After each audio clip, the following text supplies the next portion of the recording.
Okay, hello Cloud Gurus and welcome to this lecture. In this lecture we're going to look at EFS. So what is EFS? Well, EFS stands for Elastic File System, and it's a file storage service for Amazon's Elastic Compute Cloud or EC2 instances. So it's similar to EBS, except where you've got EBS, you can only mount your virtual disk to one EC2 instance, and that's just the way it works. You cannot have an EC2 instance, two EC2 instances sharing an EBS volume. However, you can have them sharing an EFS volume. So EFS is an easy way to use and provide a simple interface that allows you to create and configure file systems quickly and easily. And with EFS, storage capacity is elastic, growing and shrinking automatically as you add and remove files, so your applications have the storage they need when they need it. So it is actually really cool. Basically, if you provision an EFS instance, it will just grow automatically. So you could put like a 1 terabyte file on there, and then add another terabyte. You don't need to pre-provision storage like you do with EBS. So EFS is a way, it's great for basically file servers. It's a great way to share files between different EC2 instances. So as always, the best way to learn EFS is to go in and start using it. What we're going to do is we're going to create two little EC2 instances. We're going to run a Bootstrap script on them to install some tools as well as Apache. And then what we're going to do is we're going to go and mount this, our var www HTML directory to an EFS mount point. And then that way we only need one copy of our website, or our website will be stored on EFS. And when we go and update or make changes to it, we're just those changes are replicated automatically across all our EC2 instances. So if you've got the time, please join me in the AWS console. Okay, so here I am in the AWS Management Console. I'm currently in the London region. Let's go ahead and provision our EFS cluster. So you'll find EFS under storage, and we're going to go in and provision our EFS file system. So let's go ahead and create our file system. In here, we can see the 3 different availability zones that's going to be spread across. It is going to go into our default security group within our default VPC, and you will need to remember that for a bit later. Let's go ahead and hit next. And in here we can add in our tags. We don't need to add any in there. This is quite new, enable lifecycle management. So just like how we have lifecycle policies on S3, we also have this with EFS.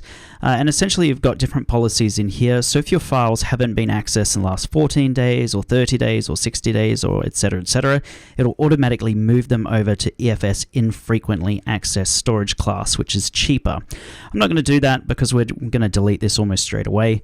In here we've got our throughput mode. We're going to just use bursting. We don't need provision throughput. Same with performance. It's just going to be a single web page that we're putting on here. So we're going to do general purpose and not max IO.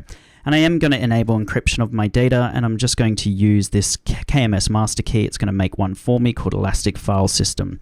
Let's go ahead and hit next, and we'll go ahead and hit create file system.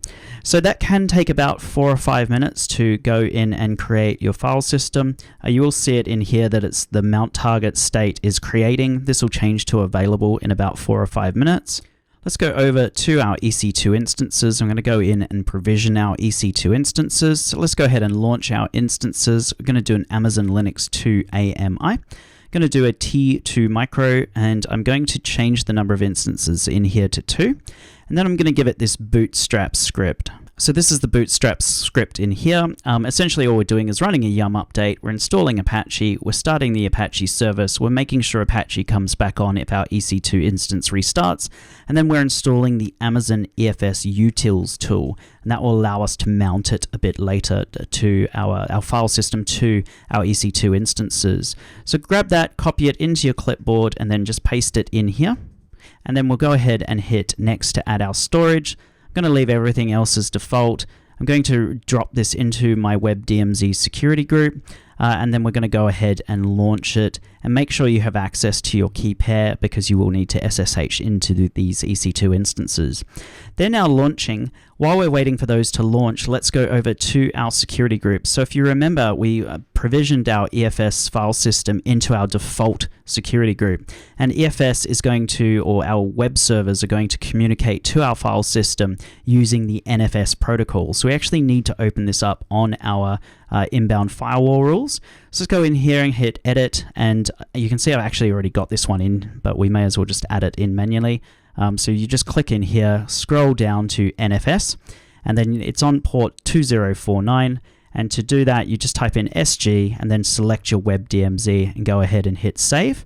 And then you should be able to see that you've got your NFS firewall rule in here. So it's allowing NFS protocol into our default security group from our web servers. And if you don't do this, the lab isn't going to work. So don't forget to do this.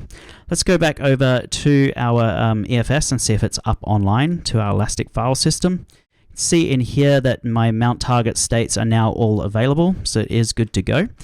Before we go in and mount this, let's go and open up, let's go over to EC2, and we want to grab the public IP addresses of our 2 running instances. So I'm going to select this one first. I'm going to copy this into my clipboard.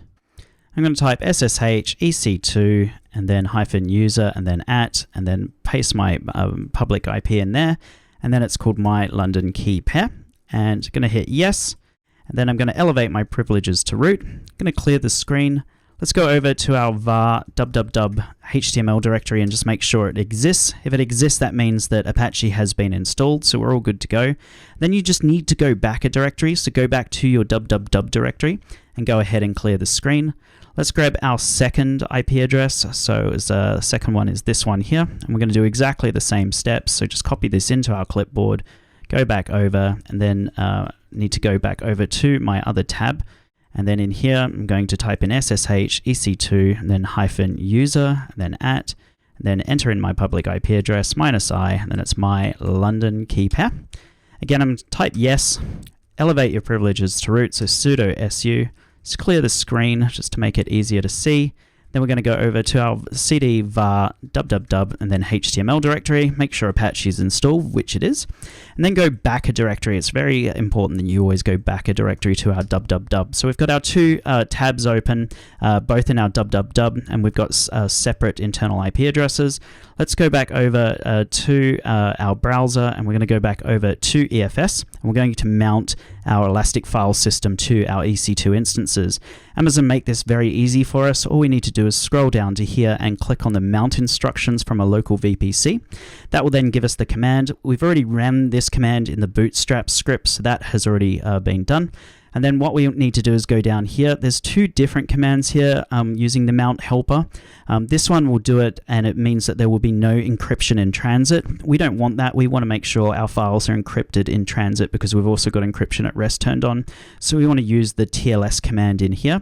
You won't need sudo because we're already at root. So just copy that into your clipboard, go back over to your browser and click on one of the tabs. I'm going to paste it in here, but we don't want it to go to the EFS directory. We want it to go to our var www and then HTML directory. So HTML. And then when you hit enter, it can take like a few seconds. If it hangs for more than a minute, it means your security groups aren't working. That's typically what it is. Again, I'm going to paste the same tab or the same command into the other tab, and we're going to change it to my var www and then HTML directory. And then in here, I'm going to type ls. So you can see my HTML directory. If I go into it and then type ls, there's nothing in there. So let's create a file. So we're going to do echo. I'm going to make a little web page. So HTML, and then do our body, and we'll do our header, and we'll say hello EFS gurus. And then I'm going to end my header, end the body, and then we're going to end the HTML. So end HTML. Close out our quotations, and then we're going to output this to our index, then .html. And then if we type in ls, that's created the file. If we type cat index.html, you can see the contents of the file in there. We go back over to our other tab, type in ls, we can see our HTML directory. We go into the HTML directory and type ls, we can see index.html. If we cat it, index.html, you can see the contents of the file. Now we can go in on this EC2 instance and we could change the file. So we could go nano index.html, and then instead of saying hello EFS gurus, we end it, keep being awesome cloud gurus. And then I'm just going to hit Control X, yes, and then hit enter. I'm going to change my tab over to my other EC2 instance. And if I do cat index.html, you can see that they're all reading from the same file. So it's all on the same file system. So you make a change on one, that change is automatically replicated out to our other web servers. You can go and visit the website we just created by going to the public IP address, and you can check it out there. I'm not going to.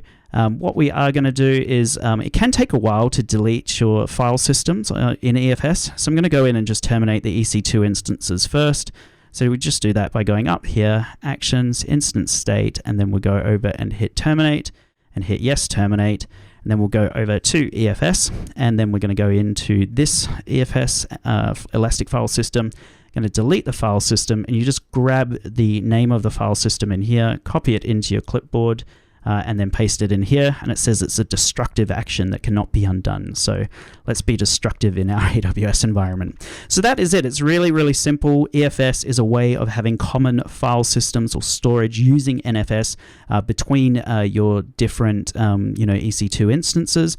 Very easy to set up and get going, and then you don't need to worry about syncing files between your EC2 instances because they're all on the same file system.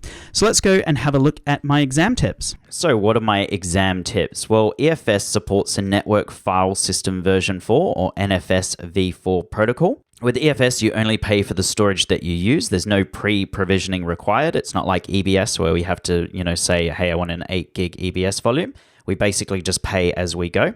It can scale up to the petabytes, and it can support thousands of concurrent NFS connections. And then data is stored across multiple availability zones within a region. And in terms of the consistency model, it's always read after write consistency. So you're getting towards the end of this section of the course. In the next lecture, we're going to look at FSX for Windows and FSX for Lustre. We're then going to move on to EC2 placement groups, then look at web application firewalls, and then finally, we will move on to the summary of this section of the course. So if you've got the time, please join me in the next lecture. Thank you.